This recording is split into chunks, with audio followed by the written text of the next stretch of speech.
சரியாக பழகாத ஆணையும் பெண்ணையும் ஓர் அறைக்குள் போட்டு கதவை பூட்டுவது போலதானே பல முதலுறவுகள் நடைபெறுகின்றன. யாரும் அதனை முறையாக கற்றுக்கொள்ளதோ கற்றுக் கொடுப்பதோ இல்லை.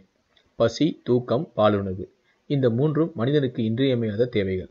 இதில் பசியும் தூக்கமும் உயிரையும் உடலையும் பாதுகாத்துக் கொள்வதற்கு முக்கியம்.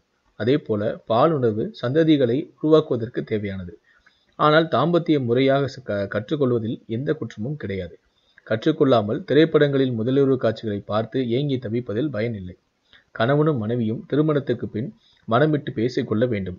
மன உறவு சரியாக இருந்தால்தான் தாம்பத்தியம் சரியாக அமையும். முதலுறவின் போது கணவன் மனைவியின் எண்ணத்தை புரிந்து நடந்து கொள்வது முக்கியம். வலுக்கட்டாயமாக உறவு கொள்ள முயலக்கூடாது. முதலுறவு என்பது உறவின் தொடக்கமே. அதன் பின்னால் பல இரவுகள் உங்களுக்கு காத்திருக்கிறது என்பதை நீங்கள் புரிந்து கொள்ள வேண்டும்.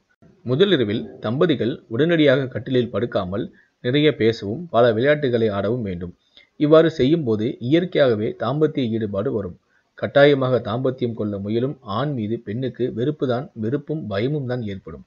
மகிழ்ச்சியான மனநிலையில் உறவில் ஈடுபடும் போது ரிலாக்ஸாக இருப்பதால் பெண் உறுப்பில் போதுமான திரவம் சுரக்கும். இதனால் தாம்பத்தியின் உறவின் போது உறவு கொள்ளும் போது பெண்ணுக்கு வலியோ எரிச்சலோ பிறப்பிறப்பில் ஏற்படாது. முதலுறவை பற்றிய அதிகம் எதிர்பார்ப்புகளை வளர்த்து கொள்ளாதீர்கள்.